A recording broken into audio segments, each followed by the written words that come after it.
라틴어 격언 중에 메멘토 모리라는 말이 있습니다. 죽음을 잊지 마라, 이런 말인데요. 여러분도 많이 들어보셨을 것 같아요.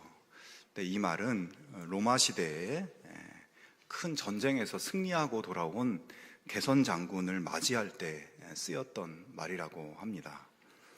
이 전쟁에서 승리한 장군은 이제 얼굴을 붉게 칠하고 4마리의 백마가 이끄는 화려한 전차를 타고 사람들의 환호 속에 시내를 가로지르는 그런 이제 화려한 카퍼레이드를 했다고 하는데요. 그런 대접을 받게 되면 그 당사자는 마치 자기가 신으로 숭배받는 듯한 그런 감동을 받게 되는데, 이때 그 전차에는 이 장군이 혼자만 있는 것이 아니라 아주 비천한 노예 한 명이 장군과 같이 탑승을 해서 이 노예가 개선 행렬 동안 그 옆에서 끊임없이 장군에게 메멘토 모리, 죽음을 잊지 마라, 이렇게 속삭이게 했다는 것입니다. 그러니까 이 메멘토 모리는 아무리 큰 성공을 이루었다고 하더라도 자만하지 말고 겸손해라, 죽음의 때가 있다, 이런 지혜의 격언인 것입니다. 여러분, 사람이라면 누구도 피해갈 수 없는 것이 바로 죽음이고 우리 모두에게는 끝이 있습니다. 그래서 그 끝을 기억하라는 이 메멘토 모리라는 말은 교만하지 말고 겸손해라, 언젠가 너도 죽는다, 그런 말이지만, 다른 한편으로는 우리가 현실에서 이 아픔과 고통을 겪으며 그렇게 사는 사람들에게는 그런 고통스러운 현실이 언젠가 끝날 때가 있다는 것을 기억하라는 말이기도 합니다. 끝이 있으니까 낙심하지 말고 지금 주어진 이 시간을 충실하게 소중하게 여기고 그 시간을 정성스럽게 살아가야 한다는 그런 의미도 생각해 볼 수 있습니다. 여러분, 우리 예수님께서도 우리에게 끝을 이야기하십니다. 이 땅의 모든 아픔과 힘듦과 고달픔과 이런 것이 끝날 때가 있다고 말씀합니다.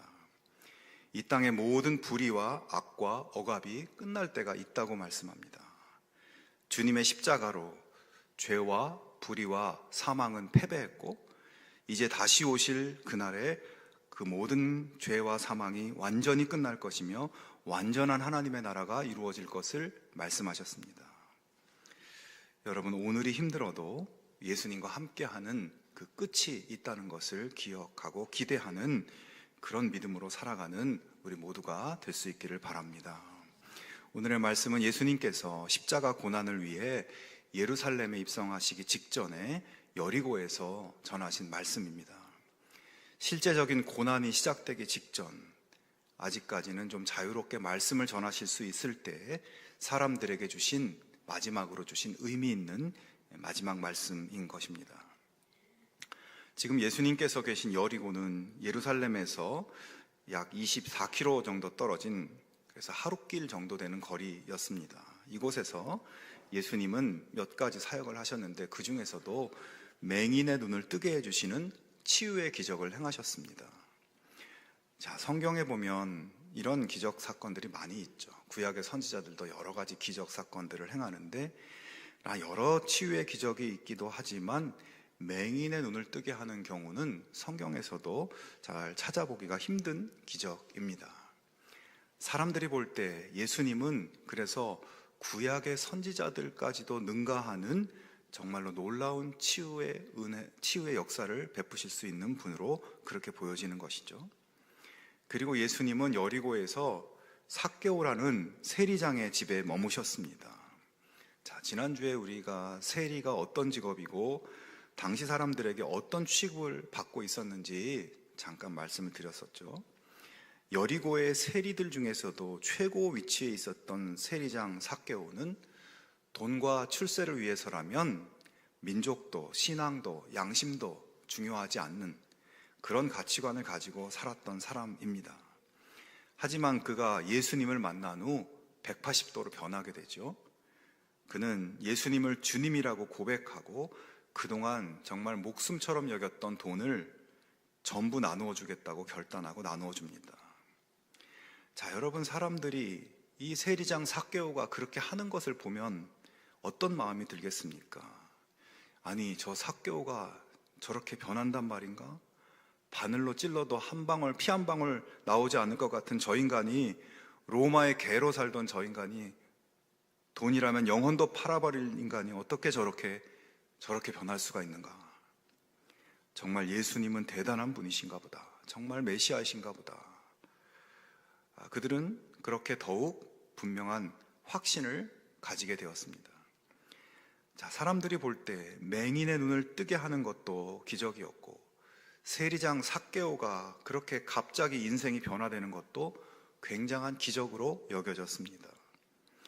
지금 예루살렘을 코앞에 둔 상황에서 사람들은 예수님께서 그렇게 하시는 것을 보면서 이제 예수님이 예루살렘에 들어가시면 진짜 세상이 바뀌겠구나. 저 로마 제국을 몰아내고 로마의 하수인인 헤롯도 못 쫓겨나고 그 옛날 다윗 왕조의 영광이 다시 시작될 수 있겠구나. 하나님 나라가 열리겠구나 하는 기대는 점점 더 고조되고 있었던 것입니다. 그러한 분위기를 오늘 본문 11절에서 볼 수 있죠.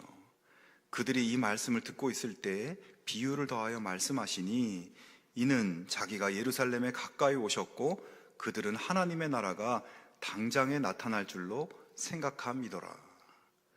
자, 사람들은 예수님이 이제 예루살렘에 들어가시면 예수님을 통해서 하나님 나라가 당장 이루어질 것을 기대했다는 것이에요. 그런 분위기 속에서 예수님이 오늘 이 비유 말씀을 하고 있는 것입니다. 자, 이야기의 시작은 이렇습니다. 12절에 어떤 귀인이 왕위를 받아가지고 오려고 먼 나라로 갈 때라고 말씀합니다.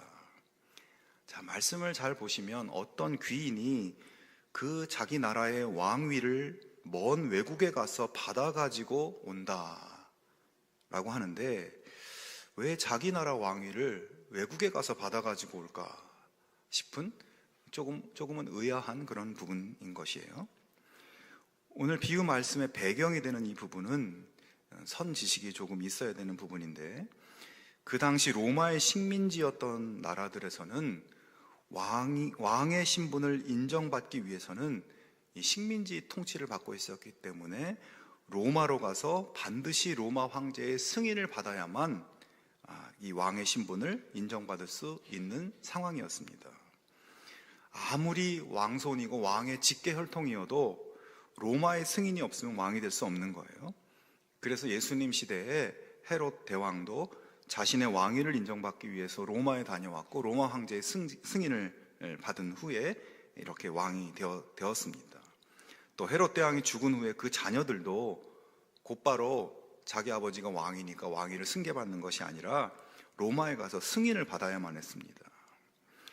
이런 상황을 잘 알고 있었던 당시 사람들은 예수님이 어떤 귀인이 왕위를 받아오려고 먼 나라로 갔다라고 하시는 이 말씀이 잘 이해가 되고 있었을 겁니다.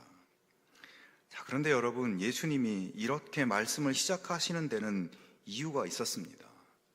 한마디로 지금 사람들은 예수님께서 당장 내일이라도 예루살렘에 가서 로마를 쫓아내고 하나님 나라를 세우고 왕으로 등극할 것을 기대하고 있지만, 예수님은 그렇지가 않다는 것을 말씀하기 위함이었습니다. 즉, 예수님은 예루살렘에 하나님 나라를 지금 세우기 위해 가는 것이 아니라 십자가 고난을 받기 위해서 예루살렘에 가는 것이고, 십자가와 부활 이후에 승천하여 하나님 아버지께로 가서 완전한 왕위를 받아가지고 완벽한 왕의 통치를 실현하기 위해 다시 오실 것을 암시하는 말씀을 하고 계신 것입니다. 지금이 아니라 다시 오실 그때에 하나님의 나라가 이루어질 것을 가르쳐 주시는 것입니다. 여러분, 우리는 예수님을 나의 주님으로 구세주로 믿고 영접하는 순간, 내 인생의 주님으로 예수님을 받아들이기로 한 그 순간, 우리 삶에 하나님의 나라가 이미 시작된 삶을 살고 있습니다.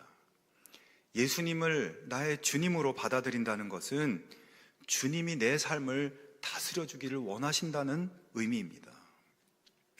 그럴 때 나는 하나님 나라의 시민이 되고 주님은 하나님 나라의 시민인 나를 책임지시고 인도하시고 도와주시고 세상이 알지 못하는 참 평안을 주셔서 하나님 나라를 지금 여기서부터 살게 하신다는 겁니다.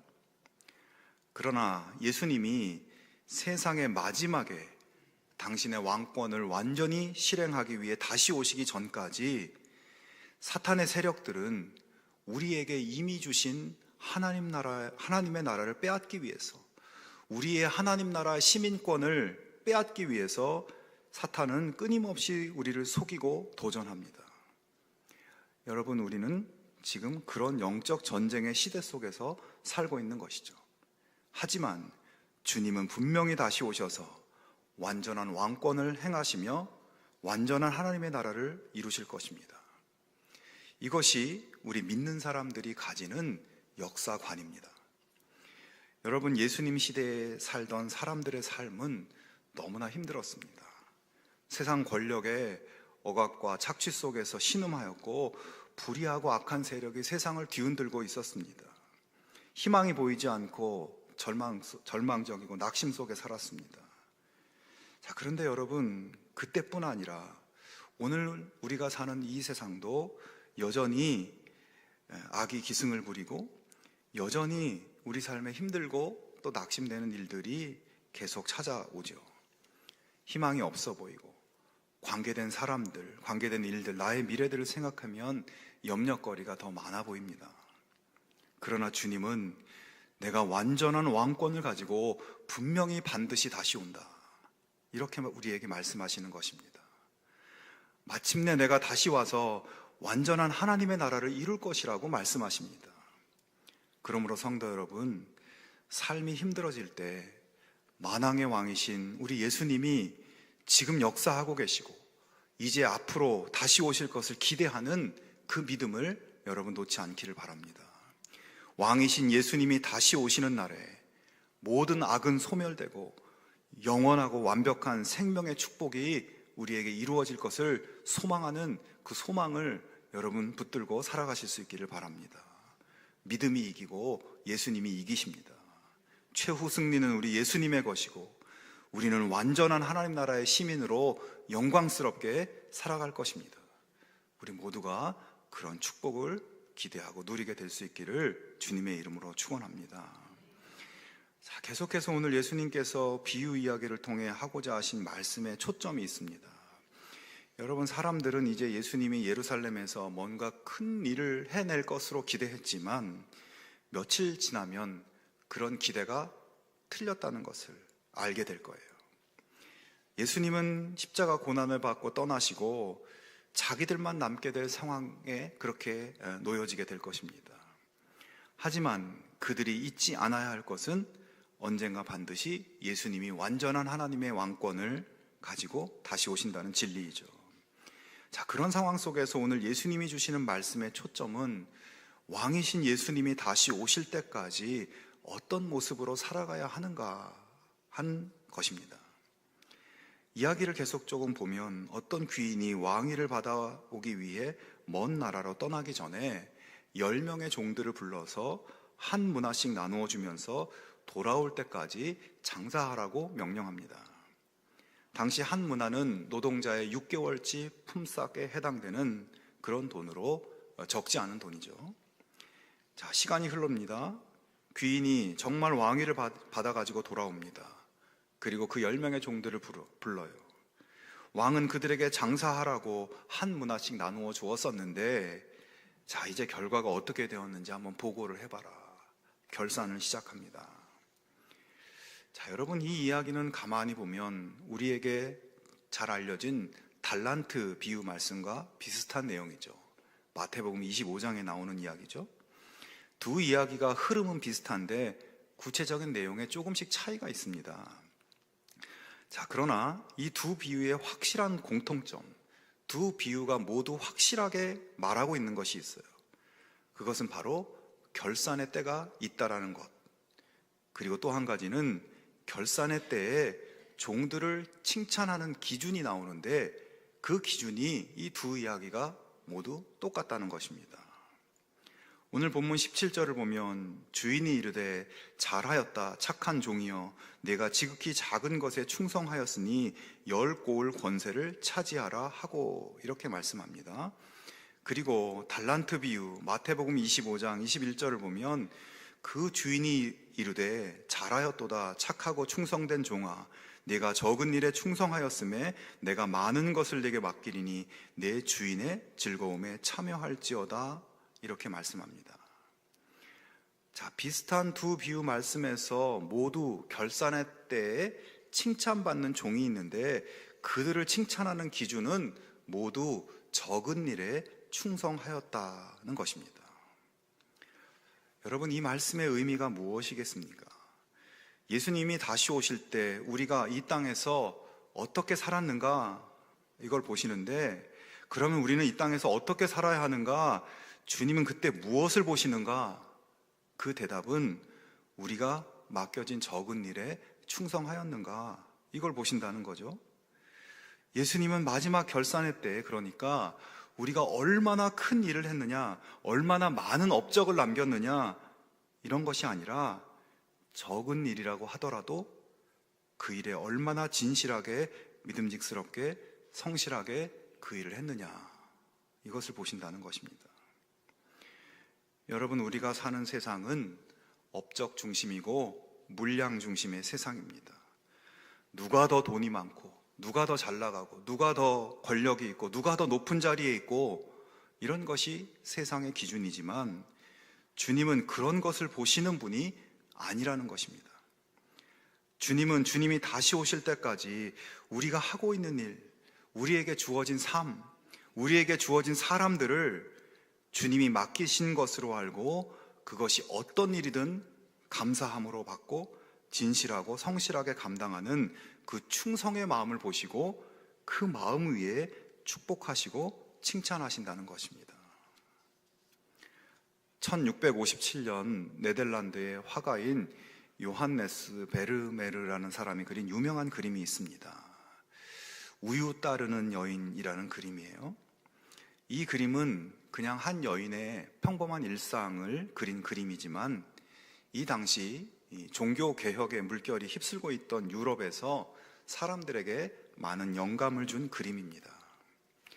고요하면서도 이 거룩한 빛이 창을 통해 흘러 들어오는 그 공간에서 누구보다 신중하고 정성스럽게 우유를 따르는 여인의 모습은 하나님께서 그녀에게 맡겨주신 일을 감당하는 거룩하고 숭고한 모습으로 사람들에게 감동을 준 것입니다. 당시 종교 개혁자들은 부엌에서 우유를 따르는 하녀가 그 일을 하나님이 맡겨주신 일로 여기며 신실하게 감당할 때 그 일이 바로 성직이다. 대성당의 신부가 성직이 아니라 저 하녀가 성직이다 라고 표현했습니다. 여러분, 여러분이 지금 하고 있는 일은 세상적으로 하찮은 일도 아니고 돈을 많이 못 버는 일이기 때문에 별 볼 일 없는 일도 아니고 무의미한 시간 낭비도 아니고 하나님이 나에게 맡기신 일이라는 것을 기억할 수 있기를 바랍니다. 가정에서 우리 자매들이 하는 모든 일이 하나님이 맡기신 거룩한 일입니다. 여러분의 직장에서 삶의 현장에서 일하는 모든 것이 하나님이 맡기신 거룩한 일입니다. 여러분 주변에 한 사람 한 사람이 여러분에게 하나님이 맡기신 사람들입니다. 요즘 언론에 보니까 홈플러스가 여러 가지 어려움이 많다고 뉴스가 나오는데 이 홈플러스가 한참 잘 나갈 때 그 회사를 이끌던 이승한 회장이라는 분이 있습니다. 90년대 말부터 2000년대까지 성공적인 기업으로 운영했는데 이분이 쓴 책에 그런 이야기가 있습니다. 그는 1970년에 이제 대학을 졸업하고 삼성그룹에 입사해서 그때 처음 배치받은 곳은 제일모직의 모직물과라는 과였다고 합니다. 주변에서도 그렇고 자기 자신도 이 삼성 좋은 직장에 들어갔다고 모두 좋아했지만 그가 그 회사에 입사해서 처음 담당한 일은 단순 복사 업무였다고 합니다. 자, 그런데 이 1970년에 그 당시에 복사기가 성능이 좋지 않아서 복사기를 돌리면 종이가 축축하게 젖은 상태로 그렇게 복사되어 나왔다고 합니다. 그래서 한 번에 한 장씩 종이를 넣어서 복사를 했다고 해요. 그 한 장을 복사하는데 1분이 걸리고 20쪽이 넘는 서류를 10명의 분량으로 복사하려면 2~3시간이 넘게 복사기 옆에 서 있어야 했다고 합니다. 자, 큰 기대와 꿈을 가지고 이 삼성 기업에 들어와서 뭔가 좀 대단한 일을 할 것이라고 생각했는데 맡겨진 일은 복사하는 일이에요. 하지만 그는 복사기 앞에서 축축하게 젖은 복사 용지가 한 장 나올 때 그때마다 테이블 위에 그 젖은 종이를 조심스럽게 눕혀서 널어놓고 종이가 고르게 마르면 스테이플로 가지런히 정리하였다고 합니다. 얼마 되지 않아서 그는 상사들로부터 복사의 달인이라는 별명을 얻게 됐다고 해요. 그때 생활의 달인 이런 프로그램이 있었으면 아마 나왔을 것 같은데, 복사한 서류들이 이 사람의 손을 거치면 순서가 뒤바뀌는 법이 절대로 없고 종이 표면도 너무 깨끗하게 잘 말려 있다는 것입니다. 그는 어떤 날은 하루 종일 복사만 하고 서 있는 경우도 많았지만 그 시간이 아깝다거나 하찮은 일이라고 생각하지 않았다고 해요. 결국 그는 그런 성실함을 인정받아서 기업의 중요한 일들을 기획하고 추진하는 일이 맡겨졌고 큰 성공을 거둔 기업가가 될 수 있었다고 합니다. 여러분, 우리는 모두 마지막에 주님을 만날 것입니다. 주님 앞에 섰을 때 주님이 우리에게 주신 그 작은 일상, 그 작은 시간, 그 작은 일을 어떤 마음으로 받아서 어떻게 했는지를 보신다는 것입니다. 크고 높고 대단한 업적을 보시는 것이 아닙니다. 주님이 십자가를 앞두고 당부하시는 이 말씀을 기억하며 여러분, 오늘의 일상을 하나님의 나라로 만들어가는 착하고 성실한 주님의 제자들이 다 될 수 있기를 축원합니다. 자, 여기까지는 본문 열 문화의 비유와 달란트 비유의 공통점이라고 할 수 있는데, 반대로 오늘 본문이 달란트 비유와 확연하게 차이를 보이는 부분이 있습니다. 그것은 달란트 비유에서는 3명의 종들에게 각각 다르게 달란트를 맡겼는데, 오늘 열 문화의 비유에서는 10명의 종들에게 모두 똑같이 한 문화씩 맡겼다는 거예요. 달란트 비유에서 달란트라는 말은 문자 그대로 이게 화폐 단위이긴 하지만 탤런트, 재능, 이런 의미를 가지고 있어서 각각 다른 재능을 주셨다, 이렇게 해석을 할 수가 있겠죠. 사람들에게 모두 같은 재능이 아니라 다른 재능을 맡겨주셨다, 달란트 비유에서 볼 수 있는 그런 내용입니다. 그러면 오늘 본문에서 모든 종에게 똑같이 한 문화씩 맡겨주었다, 이것은 무슨 뜻일까요? 그것은 모든 하나님의 백성에게 동일하게 주시는 은혜, 즉 복음을 말하는 것입니다. 여러분, 예수님이 나의 죄를 위해서 십자가에서 죽으셨다. 예수님의 그 십자가 대속의 죽으심의 공로로 우리는 영생의 구원을 받게 되었다. 여러분, 이 복음, 이 기쁜 소식은 유대인이나 이방인이나 지혜 있는 자나 어리석은 자나 종이나 자유인이나 남자나 여자나 모든 인류에게 차별 없이 똑같이 나누어 주시는 은혜의 선물이라고 성경은 이야기합니다. 이 복음을 듣고 예수님을 나의 구원자로 믿고 나의 주님으로 받아들이는 순간 누구나 다 하나님의 자녀가 되는 특권을 받게 됩니다. 자, 그런데 여러분, 여기서 한 걸음 더 나아가 생각해 볼 것이 있어요. 오늘 본문을 보면 주인은 종들에게 문화를 한 문화씩 나눠주면서 그런 말을 하죠. 내가 돌아올 때까지 장사하라. 여러분, 주님이 우리 모두에게 복음의 은혜를 똑같이 나눠주신 이유 중 하나는 장사하라, 즉 복음의 은혜를 너 혼자 간직하고 있지 말고, 너 혼자 수건으로 싸두지 말고, 땅에 묻어두지 말고 복음을 전하고 나누어서 더 많은 사람이 복음의 혜택을 누리게 하고 더 많은 사람이 하나님의 자녀가 될 수 있게 하라는 것이에요. 고린도전서 4장에 바울은 이렇게 쓰고 있습니다. 사람이 마땅히 우리를 그리스도의 일꾼이요 하나님의 비밀을 맡은 자로 여길지어다. 그리고 맡은 자들에게 구할 것은 충성이니라. 자, 우리에게 복음을 주셔서 하나님의 자녀가 되게 하셨을 뿐만 아니라 이제 하나님의 비밀을 맡은 자, 복음이 전해지고 나누어지게 하는 일꾼이 되게 하셨다는 것입니다. 십자가를 앞두고 계신 주님은 오늘 비유 말씀을 통해서 생명을 구하는 복음, 놀라운 은혜의 선물을 너희에게 맡긴다고 말씀하고 계신 것이고, 내가 다시 와서 왕권을 행사하고 하나님 나라를 완성할 때까지 내가 준 그 복음의 선물을 전하고 나누라고 말씀합니다. 그때까지 복음을 위해 성실하게 진실하게 최선을 다해 살라고 말씀하시는 것입니다. 자, 그런데 여러분, 그런 주인의 당부에 대한 반응은 어떻게 나타납니까? 첫 번째 종은 그 받은 한 문화로 10문화를 남겼고 주인의 칭찬을 들으며 상급으로 10개의 고을을 다스리는 그런 지위를 받습니다. 둘째 종은 5문화를 남겼다고 보고하고 상급으로 5고을을 다스리도록 합니다. 그리고 또 한 가지 반응은 주인이 맡긴 문화를 수건으로 쌓아두었다는 것입니다.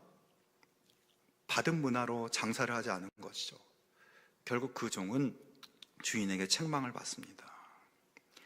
자, 여러분, 이 장면은 마지막에 주님의 결산이 있다, 그리고 뿐만 아니라 그에 따른 상급도 있다는 것을 분명하게 보여주는 것입니다. 우리의 수고와 우리의 진실성과 우리의 충성에 대한 상급이 분명히 있다는 것입니다. 그리고 책망도 있다는 것입니다. 여러분, 마지막에 상급을 원하십니까? 책망을 원하십니까? 만약 오늘이 나의 마지막이라면 나는 주님 앞에 상급을 받는 편에 있을까요? 책망을 받는 편에 내가 서게 될까요? 여러분, 나를 구원한 복음, 나에게 주신 복음, 그 복음을 나누라고 하신 말씀에 순종해서 나의 삶의 자리에서 복음을 말하고 사랑하고 섬기는 복음의 삶을 살고 그렇게 충실하게 주님의 복음을 살아내는 우리 모두가 될 수 있기를 바랍니다. 복음의 혜택을 나만 누리고 복음의 축복을 수건에 고이 싸서 서랍 속에 고이 간직하기만 하는 그런 삶을 이제 넘어서서 주님이 바라고 원하시는 생명의 열매를 드리는 삶으로 여러분 나아갈 수 있기를 바랍니다. 그런 일꾼들에게 주시는 놀라운 상급을 기쁨으로 누릴 수 있게 되기를 주님의 이름으로 축원합니다. 이 시간, 이 사순절의 기간에 우리 주변을 한번 돌아보면 좋겠습니다. 사람을 살리기 위해 죽으신 예수님의 사랑의 복음이 필요한 내 주변의 사람들이 누구인가 생각해보고 그를 위해 기도하고 그에게 복음을 전할 수 있기를 바랍니다. 그에게 예수님의 겸손과 친절과 온유함으로 그에게 다가가 보실 수 있기를 바랍니다. 주님이 여러분의 그 순종 위에 축복하시고 놀라운 열매를 주님이 맺히게 하실 것이며 또 큰 상급으로 갚아주실 것입니다. 주님이 오실 때까지, 하나님의 나라가 완전히 이루어질 때까지 잘하였다, 착하고 충성된 종의 삶을 살아갈 수 있는 우리 모두가 되기를 주님의 이름으로 축원합니다.